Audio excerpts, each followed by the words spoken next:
Welcome, Scorpio, to your Uranus Kazimi 1 year forecast for the ascendant, the sun, or the moon.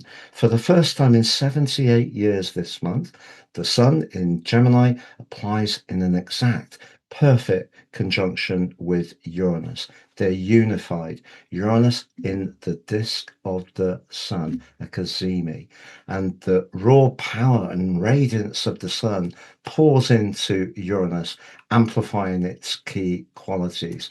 It's a huge event for us all, this Uranus return, but what does it mean for you personally, Scorpio? I'm going to share your event chart on screen, all the planetary positions beyond the Kazimi itself. And by the end of the video, you'll have a clear understanding of what's in store in terms of your energy, work, relationships, and finances. I'm astrologer Patrick Arundell. A very warm welcome. If you've yet to subscribe to my channel, please do so now to help it to continue to thrive. But please also click or tap the bell notification symbol. So Uranus is the higher octave ruler of the sign of Aquarius, the co-regent, but it's also the higher octave ruler of Mercury, and therefore in the sign of Gemini, much more comfortable. Ironically, Mercury, the ruler of the sign, is in residence when this event occurs. But there's the Sun and Uranus at 1 degrees and 30. Now, the sign of Gemini is an air sign. It's about quick communication, and it's also mutable, so it's very flexible. But for you, it's house 8, and house 8 has an echo of the sign of Scorpio because it can be about transformation, can also be about long-term financial planning, shared resources, can also be about getting much more penetratively down underneath the surface into the truth of things. And Uranus is definitely the truth seeker. Uranus is very much about our higher purpose, and it doesn't really like games. It cuts through, so therefore it can be quite disruptive. So in some ways it can be a freeing energy, but that freeing can create therefore a dislocation, but also it can be a liberating one, but also a brilliant one for creating new ideas and being very innovative. So if you are someone who's got that entrepreneurial bug and there's something you're keen to go forwards with, the next year could be truly influential for you. But the eighth house can be about intimacy. Uranus could see some electric connections, but also some sudden separations. But that's only going to happen where a relationship is really bumping along the bottom. But let's look at the wider chart because your two rulers are really influential on this. In fact, they're in conflict. So there's Mars. Mars is right on your seventh house cusp. This is your traditional ruler. So when it comes to relationships over the next year, you're going to be much firmer about what you will or will not agree to do. But Pluto, your modern higher octave ruler, is continuing, despite the retrograde, in that fourth house in Aquarius for many years to come. But they're in that very tense right angle throughout on this event. And therefore, that suggests that some kind of battle of wills could be possible around a home, emotional, or family situation. And maybe it is to do with a legacy, an inheritance. Maybe it is to do with a difference of values, and that could be much more testing. But as is often is the case in astrology, what it takes with one hand, it can give with another. And Mars forges a stunning alliance to Venus. So if you are aligned to someone where there is that chemistry, which is so important for relationships to really be successful, and you meet someone very, very quickly, the fact that Mars and Venus are in such a perfect alliance, particularly if it's someone who is very fresh on your senses, perhaps they have values, which is Venus is about, which really concur with your philosophies. And if that's the case and you really fancy them, then this could be very exciting over the next year to meet someone new and fresh. But the eighth house, as I mentioned, can be about marshalling those resources and sometimes squeezing a bit more out of what we've got. And Mercury, being at home, is in a great link with Saturn. Saturn can be very much about scrutinization, and in the sixth house, perhaps a bit curmudgeonly about the details. But what that can push you to do is to make sure, if you are considering any kind of long-term financing and it's bigger, a property, you really analyze the facts and figures in every which way. But the energy of Uranus in that eighth house can also help you to look at things in very different manners to the ways you have in the past. And in fact, Neptune, which can be distorting but can be very inspirational, forges a very strong link with these guys. So if you wanted to do something fresh around trying to earn money, and it was something where you offered a practical service, but there was some kind of nurture in it. So it may be as a holistic practitioner, maybe as someone offering services in your local community. If you can pack your artistic flair or creativity or healing capacity into how you earn new money, a very exciting possible year. The moon is also right at the top of your chart in the 10th house.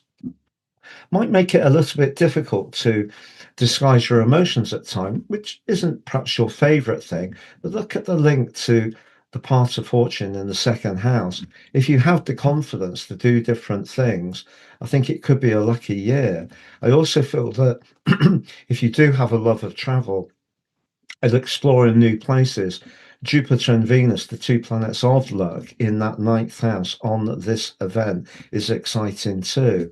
Any other challenges? Well, Venus is in a quincunx with your modern ruler of Pluto. So it may be that you're drawn to someone you really like, but their location makes it difficult, or maybe because they have family responsibilities, maybe with older parents as much as children. So that's a challenge. And also, Venus is in a square with Neptune. Now, this is really important because if you do meet someone, they just seem to be, the person who just influences your senses in a very sort of vivid way. That could be the person who could hurt you the most. So make sure that you get to know them a bit better. But I think Mars really is your protector all this year because he's not going to take any rubbish. But it's also important that you're not so fierce that you're actually acting counter to your own emotional needs. The other influence to tell you about is that the nodal axis, uh, the North Node's in a perfect link with Venus and a pretty good one with Mars. So that's great if you are wanting that fifth house romantic vibe.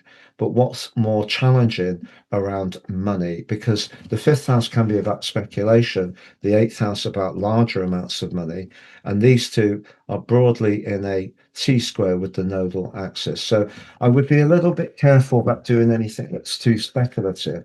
And one of the things with Uranus is it can make us impulsive. And so that's where I feel Saturn can be such an ace, helping you to look at the details, scrutinize things before you pitch in too free and easily. I'm going to summarize those four areas now for you, Scorpio.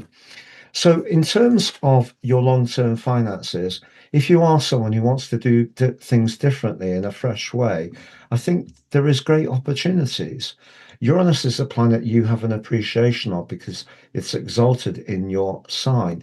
And because it's in that eighth house, there is an echo there of perhaps having the courage to engage with technology, novel approaches, being a bit more innovative, but at the same time being shrewd about where you're going to get the return.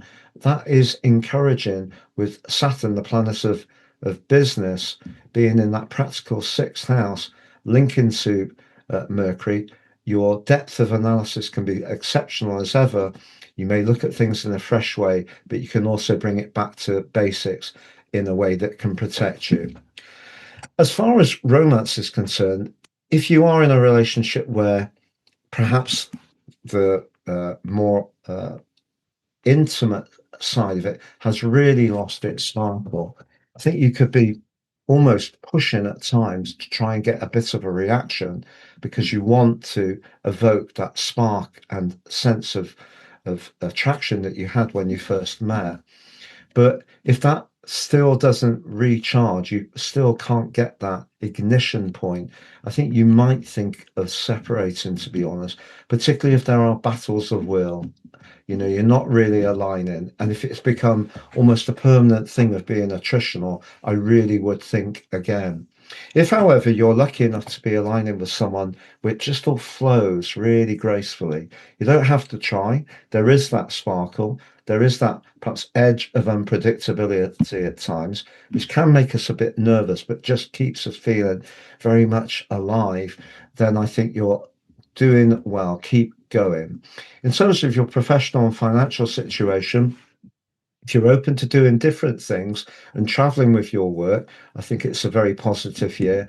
But I think Saturn in that sixth house does suggest, as far as your physical health is concerned, we've only got a certain amount of minutes and hours in each day, but it's important within those to take rest, to recuperate, and not push yourself too hard. But just to say, you can download your free Uranus factoid, all about the astronomy, the mythology, and the astrology, including Uranus in each of the 12 zodiac signs and each of the 12 houses. Please see below for more. I've slashed the price of my personal horoscope reports. It's now 3 for the price of 1.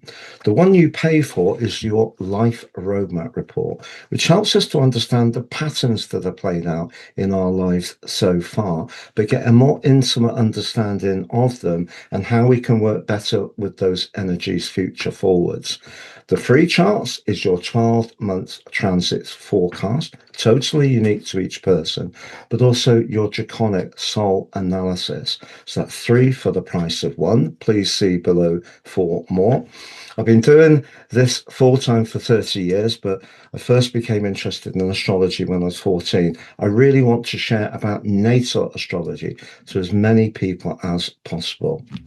So if you've yet to watch my deep dive of moon magic for May, which goes into each of the 5 lunations of the month, please see that on the screen. If you've yet to watch your monthly general forecast for May, that's on the screen as well. If you'd like to work with me one-to-one, it would be an absolute pleasure. Please check out my testimonials below. And also, have you taken advantage of my free daily horoscope? Fire to your device each morning, get your early day celestial pit stop for your ascendant, your sun, your moon, whoever you want to read it for. Please see below for more. Thank you so much for joining me. It's been a real pleasure being with you, and I very much look forward to seeing you again soon.